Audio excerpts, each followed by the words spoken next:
보통 이런 고민을 언제 하시냐면 연말 정산할 때 하세요.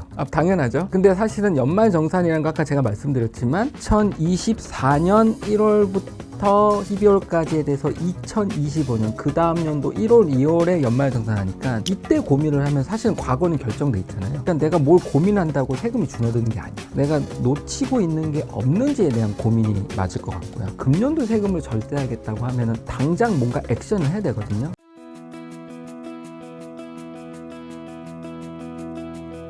다 아시는 부분일 수 있겠는데요. 우리나라 3대 세금이 있거든요. 소득세, 법인세, 부가세. 그 중에 이제 소득세는 개인이 벌어들이는 1년 동안의 소득에 대해서 세금을 내는 거라고 보시면 되고요. 소득세는 열거주의라고 해서 딱 열거된 소득만 과세를 하거든요. 그 열거된 소득이 뭐가 있냐면 이사배 근육연기. 그러니까 이사배 있죠. 그 뷰티 인플루언서 이사배가 근육연기를 한다. 뭐 저 이렇게 외웠었는데 이자소득, 배당소득, 사업소득, 연금소득, 근로소득, 기타소득. 이 6개를 일반적으로 그 소득세 종합과세를 한다고 보시면 되고요. 소득세는 또 2가지의 소득이 또 있어요. 뭐 예를 들어서 내가 아파트를 팔았다. 그럼 팔게 되면은 판 가격과 취득한 가격의 차액에 대해서 세금을 내는 양도소득세, 직장을 다니면 이제 언젠간 퇴직을 하잖아요. 그때 발생되는 퇴직소득세. 그래서 크게 종합소득세, 양도소득세, 퇴직소득세라는 이게 규정이 돼 있고요. 그 중에 이제 오늘 제가 말씀드리는 거는 종합소득이라고 보시면 될 것 같습니다. 종합소득에는 이제 아까처럼 이자 배당 같은 금융소득, 그 다음에 사업소득, 근로소득, 연금소득, 기타소득이 있는데 이자소득은 뭐 다 아시겠지만 은행에서 뭐 예금을 해서 매년 뭐 받는 이자에 대한 소득이고요. 배당소득은 내가 회사 뭐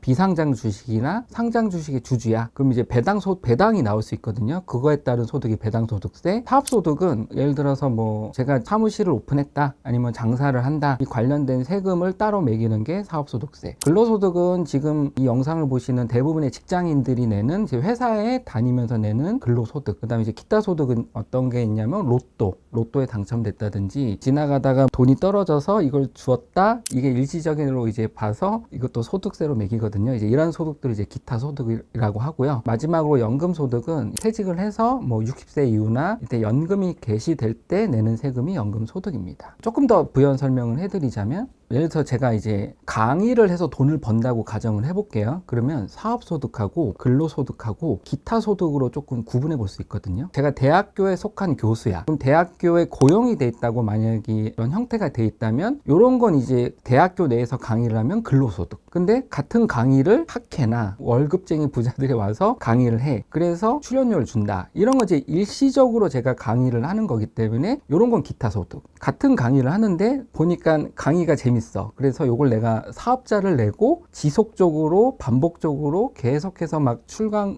강연을 다닌다. 그때 받는 소득은 사업소득. 이렇게 구분할 수 있을 것 같습니다. 원천징수랑 종합소득신고는 또 어떻게 달라지는지. 일단은 원천이라는 걸 좀 이해를 해야 되는데요. 원천징수 제도 뭐 이런 걸 뭐 많이 들어보셨을 거예요. 뭐 3.3%를 뗀다. 뭐 이런 얘기를 많이 들어보셨을 것 같은데 원천은 사실은 미리 뗀 세금이라고 보시면 돼요. 제가 뭐 이런 볼펜을 PD님한테 팔았어. 그래서 PD님이 저한테 뭐 한 2,000원을 주셨어요. 이거는 PD님하고 저의 거래지 국가가 알 수가 없잖아요. 근데 이런 어떤 거래에 법률적인 어떤 의무사항을 지게 되면 국가 입장에서는 10%라는 세금도 들어오지만 이 거래가 이루어졌던 것도 이해를 하거든요. 그래서 거래를 파악을 하고 전체 국민들이 1년간 어떤 거래를 했는지 알 수 있는 게 원천 징수 제도의 핵심이라고 보면 될 것 같거든요. 원천 징수 제도가 없으면 소득세는 보통 1월 1일부터 12월 31일까지의 소득에 대해서 다음 연도 5월에 세금 신고를 하는데 그 소득세를 1년에 딱 한 번 걷는다고 하면 국가의 그 수입이 너무 한쪽 다리에만 편중되잖아요. 이런 거보다는 1월부터 12월까지 미리 3.3%를 조금씩 떼는 거예요. 뗐다가 이제 다음 연도 5월 달에 그걸 정산하면서 세금 신고를 하게 되면 아무래도 이제 세금도 조금씩 이제 겹치겠죠. 이게 약간 이제 원천징수 제도의 어떤 가장 기본적인 틀이라고 보면 될 것 같고요. 이제 보통 직장을 다니시는 분이 2월 달 아마 연말 정산을 하실 거예요. 근데 연말 정산 하시는 분 중에 이제 부업을 요새 되게 많이 하시잖아요. 그런 분들은 연말 정산은 근로소득에 대해서만 세금을 정산한다고 보시면 될 것 같고요. 전체 세금에 대해서, 그러니까 부업과 함께 합산하는 소득은 5월 달에 함께 신고하신다 보시면 될 것 같습니다. 내가 부업을 한다는 건 누군가 나한테 돈을 줄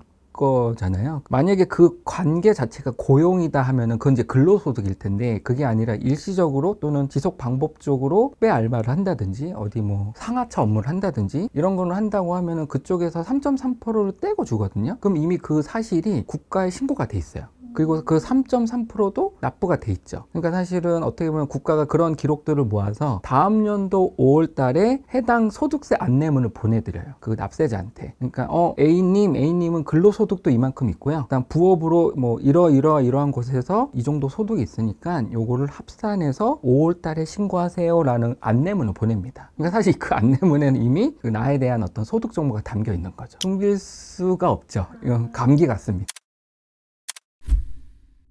일단은 이렇게 보시면 될 것 같아요. 잠깐 그 물건을 살 때 10% 내는 건 부가세라는 항목이고요. 세금에는 다양한 세금들이 있거든요. PD님이 편의점에서 이렇게 콜라를 사서 먹을 때 콜라 값이 만약에 1,000원이야? 그럼 원래는 1,000원만 주면 되죠. 1,000원만 주고, 근데 이제 1,000원을 줄 때 이제 국가에서는 물건을 소비할 때마다 그 물건 값의 10%를 국가에 내세요라고 돼 있거든요. 그게 이제 부가세법인데, 그러면 상식적으로 생각할 때 내가 콜라를 마시자마자 원래는 국세청에 달려가서 순번을 뽑고 제가 방금 콜라를 마셨는데 1,000원 마셨다, 100원 납부하러 왔다, 이제 이렇게가 원래는 원칙인데, 이렇게 하면 이제 국가가 완전 행정마비가 될 거고 말이 안 되니까 그 편의점 사장님한테 1,000원이라는 물건값을 주면서 10%를 같이 주는 거예요. 그럼 물건을, 그러니까 콜라를 마신 소비자는 물건값도 줬지만 부가세도 이미 줬거든요. 그러니까 나는 내 어떤 의무사항은 끝난 거예요. 법에서 정한 의무사항은 끝났고, 이제 그 편의점 사장님이 또 다른 의무가 생기는 거야. 이렇게 소비자한테 받은 콜라 값은 편의점 사장님의 돈이고요. 100원은 잠깐 맡은 거거든요. 잠깐 맡았다가 부가세 신고 기간에 그걸 납부를 하는 거예요. 그러면은 100원이 소비자 주머니에서 편의점 사장님한테 왔고, 편의점 사장님이 다시 국가에 납부하니까 국가는 100원이라는 부가세가 들어오는 거죠. 그리고 이 고객이 1,000원을 콜라를 사 먹었다는 사실도 알게 되는 거예요.